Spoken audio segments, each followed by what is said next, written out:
Bon alors, bonsoir à tous du coup et bienvenue sur le chat de Dietbon qui a lieu donc tous les lundis soirs de 19h à 19h30, durant lequel on va aborder donc une thématique diététique durant 5-10 minutes et vous pourrez du coup me poser toutes vos questions en rapport avec le programme juste après. Alors je vais essayer de pas trop déborder comme je l'ai fait la semaine dernière où le chat a duré 40 minutes au lieu de 30. Donc je vais essayer d'être un peu plus concise dans mes réponses. Alors du coup la thématique de ce soir c'est quand vous suivez à la lettre le programme et parfois, voilà, il vous arrive de reprendre du poids. Comment ça se fait? Alors, il faut savoir du coup que votre métabolisme de base, si vous voulez, il va être différent en fait d'une personne à une autre. Le métabolisme de base, si vous voulez, c'est la dépense énergétique que vous avez au repos. Cette dépense énergétique, elle peut varier en fonction si vous faites du sport, si vous n'en faites pas, si vous mangez de façon assez conséquente, si vous mangez de façon moins conséquente, etc. Certaines fois, quand des personnes du coup démarrent un programme, il arrive qu'au bout par exemple de 3 semaines, un mois, etc., elles atteignent ce qu'on appelle des paliers un peu de stagnation. Et parfois, ça arrive du coup que des personnes puissent reprendre du poids. Du coup, dans ces cas-là, ce qui est bien, c'est justement, avant toute chose, d'identifier en fait la cause de la reprise de poids. Donc, il peut y avoir différentes causes. Il peut y avoir, par exemple, le fait, imaginons, vous ayez fait des excès dans la semaine, que durant votre journée libre, bah, finalement, c'était un petit peu la cacophonie et vous avez fait un petit peu n'importe quoi. Au lieu de vous faire, par exemple, un repas plaisir et un repas un peu plus léger, bah, vous vous êtes fait deux gros repas plaisir et vous avez fait au final peut-être 2 journées libres au lieu de qu'une. Donc voilà, c'est déjà identifier en premier lieu la cause de la reprise de poids. Car parfois, il y a des causes justement qui peuvent être tout à fait logiques, hein, voilà, quand on se rend compte si on a mangé un peu plus de façon un peu plus conséquente la semaine ou pas. Et donc, une fois que vous avez peut-être identifié la cause, ce sera justement de la rectifier. Et là, c'est là votre diététicienne, justement, elle peut vous aider euh, en rectifiant justement cette prise de poids, etc. En adaptant justement les quantités, peut-être en diminuant certaines quantités, etc. Ensuite, donc pour revenir en fait au métabolisme de base, ce qui se passe, pardon, c'est justement que parfois, quand votre corps vous lui donnez un certain nombre de calories, par exemple, vous savez, les programmes Dietbon, ils commencent à 1200 calories. Donc, ce sont en fait, c'est justement pour amorcer en fait une perte de poids. Mais il faut savoir que votre corps, lui, au bout d'un certain temps, il va avoir besoin de plus de calories. Il ne va pas justement se contenter uniquement de 1200 calories. C'est pour ça que dans le programme, vous avez un programme Starters, vous avez un programme après qui va être de consolidation, ou justement, dans votre guide d'ailleurs de votre tome 2, où justement vous allez pouvoir ajouter un peu plus de pain, un peu plus de matière grasse, etc. Et donc cette étape-là est très importante car il faut vraiment en fait que votre organisme comprenne qu'il n'est pas frustré et qu'il n'est pas en restriction. Et de ce fait-là, en fait, parfois, si vous ne donnez pas assez à manger à votre organisme, ce qu'il va faire, c'est qu'il va se mettre en fait en mode repos. Ce qui fait qu'il va moins dépenser au repos. Donc votre métabolisme de base, en fait, il va ralentir. Et ce qui fait que parfois, vous pouvez avoir des périodes de stagnation, voire de reprise de poids. Voilà ce qui peut arriver. C'est pour ça que c'est très important pour relancer la machine, pour relancer la perte de poids. Ça va être bizarre hein, de ce que je vais vous dire, mais ça va être important justement de manger à votre faim. Très important. Donc du coup là, on va vraiment faire attention à bien identifier bah, voilà, les signaux de satiété, à bien identifier quand est-ce que vous avez faim, etc. Et vraiment à manger avec votre faim et aussi vous prévoir des petits moments de plaisir.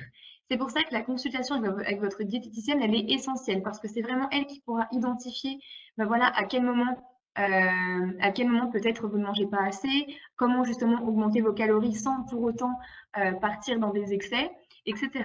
Donc ça, c'est la deuxième chose qui peut être aussi importante parfois quand vous reprenez du poids. Après, il y a aussi des moments, par exemple les périodes, je pense aux femmes hein, surtout, durant les règles, c'est vrai qu'on peut avoir une reprise de poids qui va être en fait due à une rétention d'eau de par les hormones. Donc ça peut aussi arriver durant les périodes des règles. C'est vrai que parfois vous ne perdez pas du poids et parfois vous en prenez aussi. Donc ce sont des critères à prendre en compte.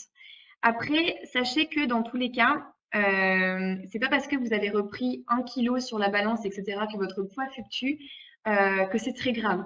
Sachez que ce kilo que vous avez pris, c'est un kilo que vous pouvez tout à fait reperdre, d'accord? Vraiment, ça va être très différent d'une personne à une autre, je vous le cache pas. En fonction aussi, si une personne, par exemple, elle a fait aussi pas mal de régimes yo-yo, ça va être du coup plus difficile en fait d'amorcer aussi une perte de poids. Donc votre corps en fait il va se souvenir en fait des périodes de restriction qu'il a pu avoir et c'est vrai que la perte de poids peut se faire beaucoup plus rapidement et parfois vous pouvez aussi reprendre un petit peu plus de poids. Et dans ce schéma du coup de métabolisme de base, de relancer un peu la machine, c'est vrai que le sport peut être une très très bonne façon. Alors, pour les personnes qui ne peuvent pas vraiment faire de sport, il existe aussi des façons assez douces de relancer la balance sans pour autant faire des exercices très physiques qui vous demandent justement de vous déplacer, qui vous demandent de solliciter par exemple vos genoux, vos jambes, etc., qui peuvent être fragilisés dans certains cas. Dans ces cas-là, faites plutôt des exercices au sol de renforcement musculaire. L'important justement, ça va être de travailler vos muscles, d'augmenter votre masse musculaire et en augmentant votre masse musculaire au profit de votre masse grasse, vous allez augmenter encore une fois votre métabolisme de base. Du coup, ça va être important justement voilà, de relancer la machine en augmentant vos séances de sport, en faisant, il y a un moustique devant moi, en augmentant votre dépense énergétique également. Donc voilà, donc pour les personnes qui ne peuvent pas trop faire de sport, faites plutôt des exercices doux comme des renforcements musculaires à la maison avec des petites vidéos. Regardez sur YouTube, il y a plein de petites vidéos très intéressantes de renforcement musculaire. Vous avez également, je pense, pourquoi pas l'aquagym, c'est aussi une très très bonne façon. Et pour celles ou ceux qui peuvent justement plus se dépenser, qui n'ont pas forcément de problèmes au niveau des articulations, de problèmes de dos, de problèmes de souffle, etc. N'hésitez pas à relancer la balance en faisant un petit peu de cardio aussi. Essayez toujours de mixer une séance de cardio par semaine et une séance de renforcement musculaire. Très important. Sachez que le cardio, c'est pas uniquement la seule chose qui va vous faire fondre. Ce qui va vous faire fondre, c'est justement augmenter la masse musculaire. Et le cardio n'augmente pas la masse musculaire. Le cardio, justement, va faire travailler le cœur, va augmenter justement votre débit cardiaque, va justement vous aider justement à avoir une meilleure circulation sanguine, va diminuer le stress, etc. Mais sachez que c'est pas justement que le cardio qui va vous faire augmenter le métabolisme de base, mais plutôt les exercices de renforcement musculaire. Donc pour résumer, si vous reprenez un petit peu de poids, identifiez la cause, voyez avec votre diététicienne comment est-ce qu'elle elle peut adapter justement le programme ou vos excès avec votre mode de vie. Essayez justement de manger peut-être en plus grosse quantité pour relancer la machine, pour pas que votre corps se sente en restriction. Et troisième chose, augmentez vos séances justement augmenter vos séances de sport pour justement augmenter votre métabolisme de base. Voilà, j'espère que ça a été clair de ce côté-là. N'hésitez pas si vous avez des questions sur cette thématique diététique. Alors, du coup, je vais répondre un petit peu à vos questions. Alors, je vois qu'il y en a pas mal ce soir. Alors, donc je commence par Alex. Alors, peut-on permuter certains éléments de repas, exemple mettre le pain du matin sur le repas du midi? Alors, Alex, oui, vous pouvez tout à fait faire ça si au petit déjeuner, vous ressentez pas forcément l'envie de prendre un produit céréalier, donc votre pain, vous pouvez très bien le mettre à vos repas du midi, il n'y a pas de problème. En termes de quantité, simplement, prenez maximum 50 grammes de pain, d'accord? Pas plus. Privilégiez bien évidemment les pains qui vont être complets ou aux céréales. Évitez tout ce qui va être pain de mie, baguette blanche ou même pain blanc, d'accord? Privilégiez toujours le complet. Moi, ce que je recommande toujours, c'est de vous prendre le pain de la marque Bjorg. Ils font ça, c'est des pains, vous savez, les pains très rassasiants, les pains noirs, en fait, ils appellent ça. Je crois que là-bas, c'est allemand. Et c'est des pains à base de seigle et qui sont très, très denses et qui, du coup, vont bien, bien vous caler, qui sont riches en fibres et riches en protéines végétales. Donc, essayez ça plutôt que de prendre simplement un pain blanc qui ne va pas forcément vous caler comme la baguette. Alors, j'ai commencé le programme Get Bon. Cela fait une semaine. Je voudrais savoir s'il est possible de remplacer les crudités par de la salade verte, Batavia, mâche. Alors, je réponds déjà à ça. Alors, Sylvie, donc alors la salade, moi, j'ai pas de souci. Après, sachez que la salade type Batavia ou mâche, le problème, c'est que vous avez tendance à mettre un petit peu de sauce avec pour donner un peu plus de goût. Et justement, on va éviter d'apporter trop de matière grasse. Donc, moi, je vous dis oui pour la mâche ou la Batavia. Par contre, essayez toujours de mixer avec un peu de crudité si vous voulez. Parce que si vous voulez, en fait, la salade en elle-même, ça ne va pas vous apporter beaucoup d'intérêt en fait nutritionnel. Moi, je préfère que vous preniez d'autant plus des bâtonnets de carottes ou des carottes râpées, des concombres, des radis, du chou-fleur mixés. En fait, si vraiment vous avez du mal à prendre ce genre de crudité, essayez de mixer un petit peu, prendre un petit peu de batavia avec quelques carottes râpées à l'intérieur, d'accord? Mais pas que de la batavia parce que ça va vraiment pas vous caler. Et maximum une cuillère à café d'huile. Alors, est-ce qu'il est possible de rajouter un peu de beurre à 41% de matière grasse sur du pain, du petit déjeuner car c'est un peu sec? Alors, Sylvie, quitte à rajouter du beurre, rajoutez du beurre normal. Ne prenez pas forcément du beurre allégé, d'accord? Les produits allégés, vraiment évitez le plus possible, hein. Que ce soit les yaourts allégés, les compotes allégées, etc. Quitte à prendre du beurre, prenez du beurre normal. Sachez que le beurre, vous avez 80% de lipides à l'intérieur, mais vous avez aussi des bonnes vitamines qu'on appelle les vitamines liposolubles, comme les vitamines A, qui sont très intéressantes, d'accord? Donc, quitte à prendre du beurre, prenez du beurre normal, autour d'une noisette de beurre, donc pas plus de 10 grammes. Voilà. Également, petite info, vous pouvez varier aussi vos matières grasses. Je ne sais pas si certains connaissent, mais vous avez tout ce qui est purée d'oléagineux, comme les purées de noisettes, les purées d'amandes, les purées de cacahuètes également. À prendre, vous en avez maintenant dans les grandes surfaces, ils en vendent, ou dans les magasins bio. Ça peut être une super alternative. Pareil, une cuillère à café le matin. Bien évidemment, si c'est de la purée de cacahuètes, prenez de la 100% pure de cacahuètes, sans ajout d'huile, sans ajout de sucre aussi. Mais ça peut être une bonne alternative aussi. Alors, Alex, que penses-tu des yaourts aux fruits zéro sucre ajouté, 0% de matière grasse à la place des yaourts nature, 0% de matière grasse? D'après Yoka, il y a moins de calories dans ceux aux fruits, mais plus de produits type édulcorants. Alors, Alex, donc comme je viens juste de le préciser à Sylvie, moi je ne suis pas du tout pour les yaourts 0%. Je préfère limite que vous preniez yaourt nature et que vous rajoutiez vous-même un petit peu de sucre, quitte à rajouter une demi-cuillère à café de sirop d'érable plutôt que le sucre pur. Parce que si vous voulez, le sirop d'érable, il va avoir un pouvoir sucrant qui va être supérieur à celui du sucre. Et du coup, vous allez pouvoir moins en mettre. Donc moi, je préfère que vous fassiez ça, plutôt que vous prenez yaourt aux fruits ou comme vous dites, ils vous rajoutent des édulcorants, ils vous rajoutent des additifs, etc. Donc quitte à choisir, vous prenez des yaourts nature en rajoutant un tout petit peu de sucre, une demi-cuillère à café de sirop d'érable ou quelques morceaux de fruits. Mais voilà, évitez tout ce qui est 0%. Suzanne, super contente, je suis passée sous la barre des 100, c'est-à-dire 99, mais j'ai stagné pendant 2 mois. Alors, Suzanne, écoutez, bah, c'est super déjà d'avoir dépassé la barre des 100, c'est une super chose, bravo à vous. Donc, comme je vous l'ai précisé, Suzanne, si vous stagnez, c'est pas très grave. Le plus important, c'est pas forcément, c'est de reprendre du poids. Si vous reprenez du poids, il faudra voilà justement un peu plus équilibrer le programme et voir avec votre diététicienne. Et les paliers de stagnation, ça peut arriver, ça dépend des personnes. Il y a des personnes qui peuvent stagner pendant assez longtemps, d'autres pendant moins longtemps. Et comme je vous ai dit, dans ces cas-là, essayez de relancer la machine avec du sport et peut-être en mangeant aussi plus à votre faim.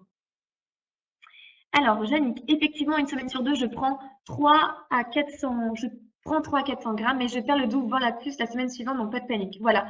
Sachez que voilà, ça arrive aussi assez souvent hein, de voir votre poids qui fluctue en fonction des semaines, donc ne vous basez pas uniquement sur ça. Prenez vos mensurations, hein, encore une fois. Ne prenez pas juste en compte la balance, prenez vos mensurations.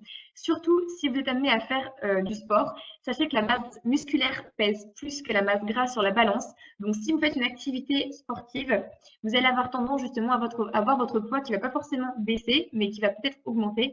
Et ça veut dire que vous prenez la masse musculaire au profit de votre masse grasse. Donc, prenez vos mensurations. Tour de taille, tour de hanche, tour de poitrine, tour de cuisse, super important. Aurélie, bonsoir. J'ai du mal à distinguer si j'ai vraiment faim ou seulement envie de manger. Comment mieux sentir la différence? Alors, Aurélie, ça, au niveau des sensations alimentaires, c'est vrai que c'est assez difficile. Moi, ce que je peux vous conseiller, c'est vraiment, en fait, si vous voulez, quand vous avez faim, en général, votre organisme vous le fait sentir. C'est-à-dire que vous allez avoir des petites crampes à l'estomac, vous allez avoir l'estomac qui gargouille, vous allez avoir la bouche sèche, vous allez vous sentir un peu plus faible, vous allez être moins concentré. Vous voyez, ce genre de choses, c'est des signaux qu'il faut interpréter comme de la faim. Par exemple, vous allez aussi avoir peut-être une salivation qui va être un peu plus dense, etc. Ça, c'est les signes comme quoi vous avez faim. Après, la gourmandise, du coup, en général, elle est assez passagère. C'est-à-dire que parfois, vous focalisez sur un aliment, vous y pensez assez souvent et du coup, vous dites ah, j'ai vraiment envie de manger cet aliment-là, mais finalement, vous n'avez pas vraiment faim. Moi, ce que je conseille de faire dans ces moments-là, c'est de laisser passer cette gourmandise, attendez un petit peu, 10, 15, 20 minutes, laissez passer ça.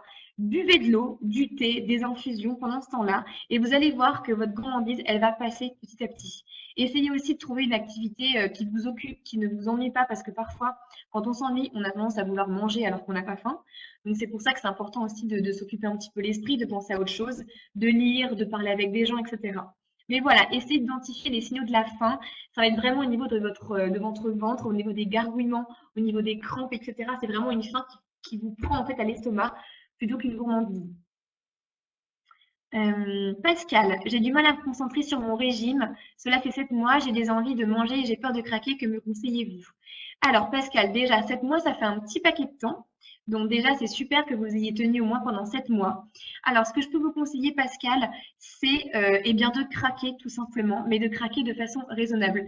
Pour maintenir, si vous voulez, un régime pendant 7 mois, voire plus de mois, c'est super important de rester dans une dynamique de plaisir. Donc, typiquement, Pascal, encore une fois, demandez conseil à votre diététicienne, justement pour qu'elle vous dise, bah voilà, Pascal, vous avez le droit à ça, vous avez moins le droit à ça, etc. Donc, qu'elle sache un petit peu quoi vous conseiller également en tant que mini craquage. Par exemple, Pascal, dites-vous que bah voilà, une fois par semaine, vous faites un petit plaisir, une petite pâtisserie. Même chose, par exemple, la journée, manger un petit bout de fromage avec un petit bout de pain, un carré de chocolat aussi durant votre journée. Octroyez-vous des petits moments de plaisir, mais il ne faut pas que ça reste de la démesure. Il ne faut pas que ces moments de plaisir, ce soient des moments de gros craquage, d'accord? C'est pour ça, quand je vous dis de vous faire plaisir, c'est très important de le faire sur, quand vous êtes justement à plusieurs mois de régime, de le faire un petit peu de façon un petit peu ponctuelle et pas que ça devienne en gros du plaisir de façon démesurée en une seule fois. D'accord? Moi, je préfère largement que vous fassiez plaisir par petites prises, quitte à vous prendre bah, voilà, un carré de chocolat par jour ou 2 carrés par jour, un petit verre de vin, un petit morceau de fromage, etc. Plutôt que de craquer en une seule fois en mangeant beaucoup de calories d'une façon démesurée. Voilà. Donc le plaisir, mais le plaisir quand même un petit peu plus cadré. Euh, alors, Olivier, bonsoir. Peut-on tenir le programme Diète-Bon à long terme? Si oui, combien de temps? Alors, Olivier, tout va dépendre de vous, en fait, si vous voulez, de vos objectifs de perte de poids. Il y a des personnes qui intègrent Diète-Bon dans leur vie de tous les jours et qui continuent le programme encore après un an. Donc, c'est vraiment en fonction de vous, c'est aussi en fonction de votre tolérance. Si ben voilà, vous aimez bien les plats, si ça vous fait plaisir de manger ces plats-là. Il y a des personnes justement qui, au bout d'un certain temps, commencent un petit peu à saturer avec les plats de bon et qui ont envie de reprendre la cuisine et du coup de cuisiner des choses plus équilibrées, mais des choses à elles. Donc vraiment, tout dépend de vous, tout dépend de vous, de vos objectifs. Si vous avez encore des objectifs un peu plus grands, bah, continuez le programme, mais essayez justement bah, voilà, de commencer un petit peu à cuisiner vous-même des assiettes qui sont un peu plus équilibrées, etc. Mais vraiment, ça dépend de chacun. Olivier, n'y a-t-il aucun risque pour la santé? Alors, Olivier, non, aucun risque pour la santé, sachant que ce sont des plats qui sont équilibrés, vous avez une collation, vous avez des barres énergétiques, etc. Donc, il n'y a pas de souci sur la santé. Après, c'est vous au niveau de votre tolérance. Si jamais vous voyez que vous tolérez bien les plats d'être bons, vous n'avez pas de lassitude en fait envers les plats, continuez le programme. Ça peut être aussi quelque chose, si vous vous rendez compte que ben voilà, ça peut être quelque chose de compliqué au niveau financier aussi à suivre. Dans ces cas-là, arrêtez. Vraiment, c'est en fonction de vous et de vos objectifs. Si vous êtes quelqu'un qui aime bien faire la cuisine, ben voilà, le programme, je pense qu'il ne va pas vous convenir plus d'un an, ou pire, plus d'un an. Vous allez arrêter. Donc voilà, mais sachez que le but du programme, c'est aussi de tendre vers une alimentation équilibrée. Et c'est en ça que la journée libre, elle sert aussi. C'est un but aussi de, bah voilà, de vous faire plaisir, mais également de reprendre goût à cuisiner, à reprendre goût à équilibrer ses assiettes, etc., en découvrant de nouveaux aliments, etc. Je prends du pain de seigle, en plus, il est plein de fibres. Super, Janie, continuez comme ça. Alors, Daniel, il existe chez Björk des plats 300 calories, même moins, tout légumes. On peut en prendre de temps en temps uniquement pour ne pas reprendre les kilos perdus quand le régime est terminé. Alors, Daniel, les plats Björk, je ne sais pas vraiment leur composition, du coup, je ne pourrais pas vous dire oui, je ne pourrais pas vous dire non. Tout dépend. Après, Daniel, vraiment garder en tête, c'est très important en fait, si vous voulez, le programme Diète Bon, ça doit en fait vous amener vers un rééquilibrage alimentaire et vers des plats que vous allez pouvoir vous cuisiner. Donc, des choses qui sont simples. Moi, je suis pas forcément pour que vous passiez des plats préparés du coup de Diète Bon vers des plats préparés d'une marque industrielle. Vous voyez? Parce qu'on reste du coup dans quelque chose de préparé et on reste dans des choses aussi bah voilà, vous n'allez pas forcément pouvoir vous faire la cuisine et pouvoir non plus peut-être doser un petit peu les quantités. 300 calories pour un plat, c'est pas grand-chose. Faites attention, hein, vous avez plein de plats aussi qui sont cuisinés en grande surface où ils rajoutent énormément d'eau pour justement contrebalancer le poids et au final à l'intérieur vous n'avez pas grand-chose en termes de protéines. Donc moi Daniel, je me méfierais un petit peu et je privilégierais quand même des plats faits maison en termes de transition. Est-il possible de perdre en centimètres sans perdre de grammes?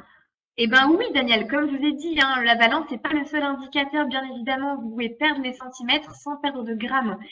Sachez que bah, voilà, si vous faites une activité physique, vous allez du coup prendre du muscle et perdre de la masse grasse. Mais sur la balance, le muscle pèse plus lourd encore une fois. Donc oui, Daniel, c'est tout à fait possible de perdre en centimètres et de ne pas perdre en grammes. Vraiment, faites vraiment par rapport aussi. Donc la balance, c'est un bon indicateur. Mais prenez vos mensurations et surtout, regardez-vous dans la glace.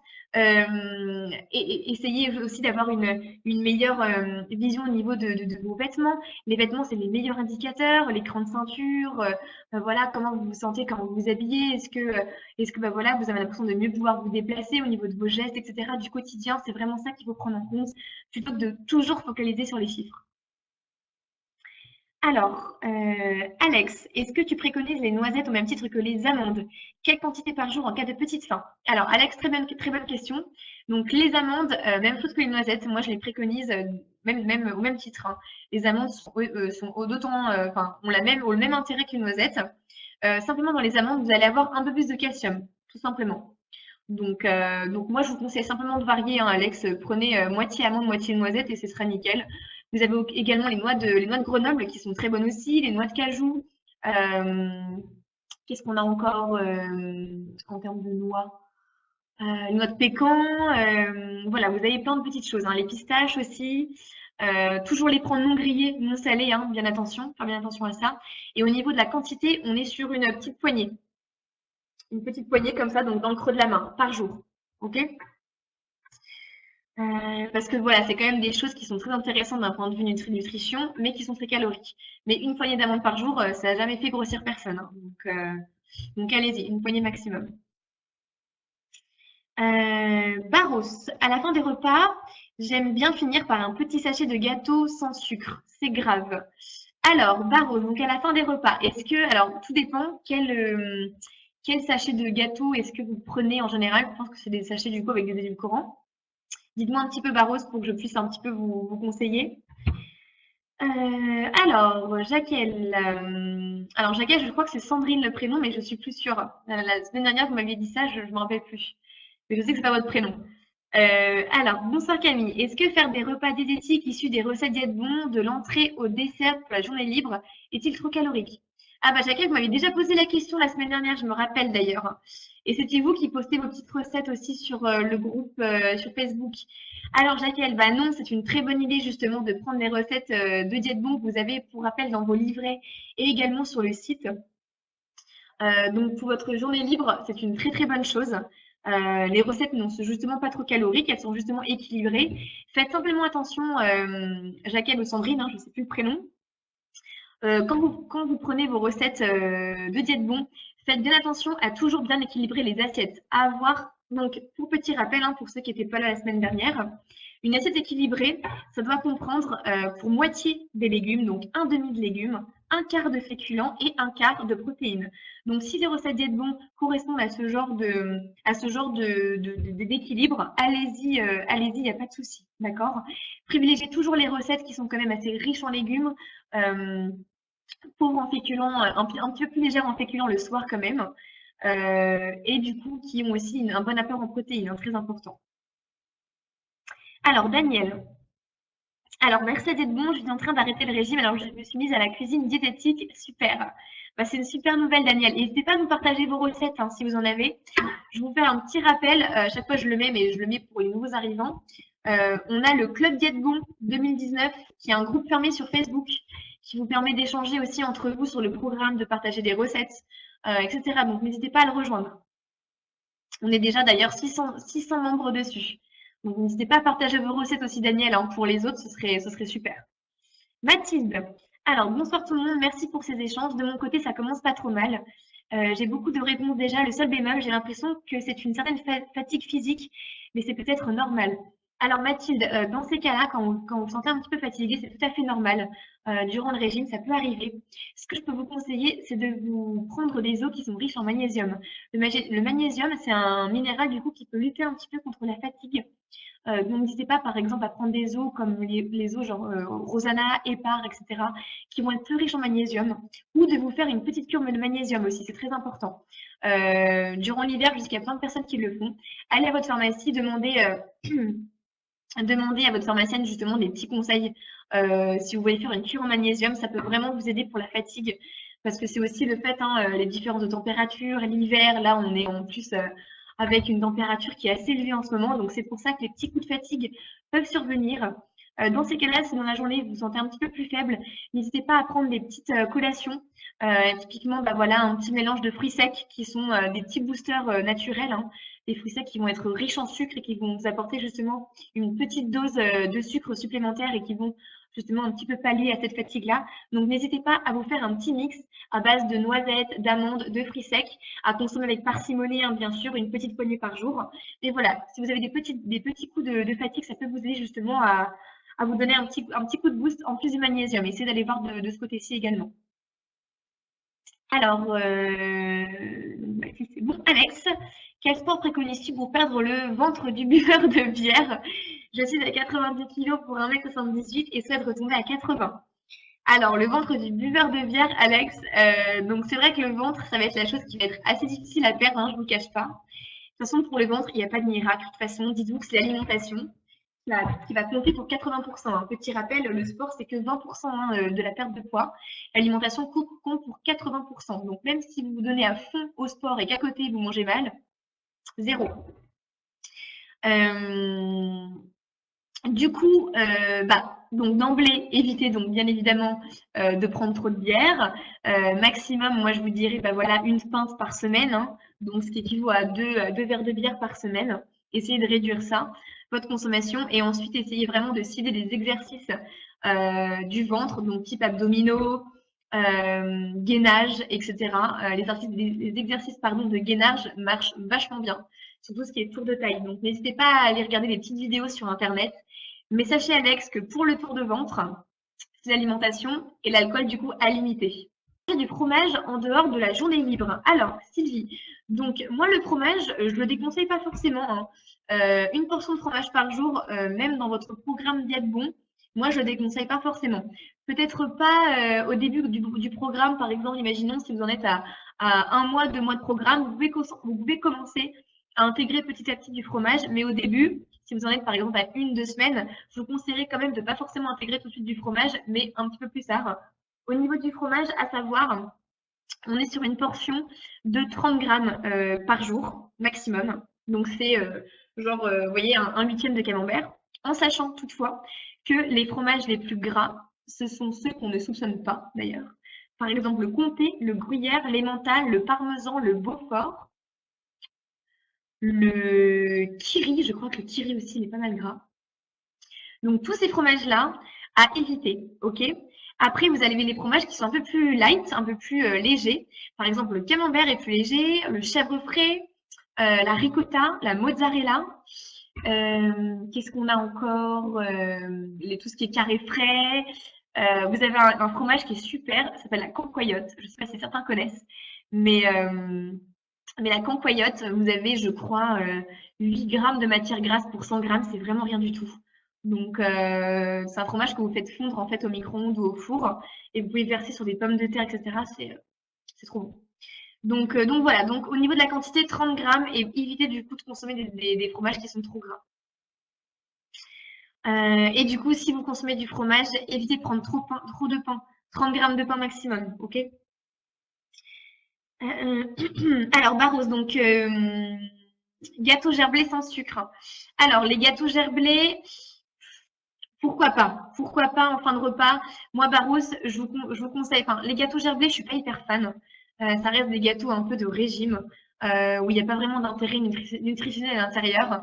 Quitte à finir votre repas sur une note sucrée, je préfère que vous privilégiez ça avec une petite compote sans sucre ajouté, ou un petit fromage blanc avec une petite cuillère à café de confiture. Vous voyez, je préfère parce que si vous voulez, les gâteaux gerblés, en général, ils sont pas très riches en fibres. Ils vont pas forcément bien vous caler, ils sont pas très nourrissants. Donc limite, Baro, je préfère que vous finissiez par une petite note, quitte à finir sur une note sucrée, consommez plutôt, bah voilà, un petit cuillère à café de confiture avec du fromage blanc ou, quelques fruits secs dans du fromage blanc pareil. Voilà, mais les gâteaux, bof, bof. Pascal, merci Camille, cela me rassure. Oh, il est déjà 32, dis donc. De 127 sondages, je suis à 106. Ah bah, Pascal, super ça, vous voyez? C'est super, c'est génial. Donc vraiment, pas que la balance, hein, surtout. Baro, j'ai commencé le régime, voilà, un mois, j'ai perdu 5 kilos. Doit-on avoir obligatoirement un rendez-vous avec la diététicienne? Alors, le rendez-vous, il n'est pas obligatoire, mais il est fortement conseillé. Pour que justement la diététicienne bah, voilà, puisse s'adapter aussi à vous, à votre rythme alimentaire, à vos objectifs, etc. Par exemple, si vous avez atteint un palier de stagnation, ça peut être bien justement de pouvoir lui demander conseil. Même chose hein, durant votre journée libre, imaginons vous consommez des produits que vous pensez sains, mais qui au final ne le sont pas. La diététicienne pourra justement vous conseiller aussi vis-à-vis de ça. Donc moi, je recommande vraiment toujours de prendre la consultation. Elles sont de très très bons conseils, hein, les diététiciennes, donc elles sont pas du tout dans le jugement, rien du tout. Elles sont justement là pour vous aider, pour vous motiver. Donc moi, je conseille quand même la consultation. Voilà. Alors, je vais m'arrêter du coup, je vais répondre juste à Morgane au niveau de, voilà, de ce chat qui commence un petit peu à dépasser. Alors, Morgane, le nom du fromage qui est bien. Alors, c'est la cancoyote, Morgane. Vous avez Isabelle qui l'a noté juste en dessous et Corinne. Voilà. Bah écoutez, j'espère que j'ai pu répondre à toutes vos questions. Je vous souhaite une très très bonne soirée. Et je vous dis du coup à la semaine prochaine, même heure, 19h, 19h30. Et pour ceux justement qui souhaitent avoir des réponses à leurs questions durant la semaine, n'hésitez pas à rejoindre le groupe Facebook, le Club Dielbon 2019, sur lequel bah, voilà, on échange et où beaucoup de personnes partagent aussi leurs ressentis, leur perte de poids, leur motivation, etc. Donc ça peut être une bonne chose aussi pour avoir une entraide supplémentaire. Voilà, écoutez, je vous souhaite une très très bonne soirée à tous et je vous dis à la semaine prochaine.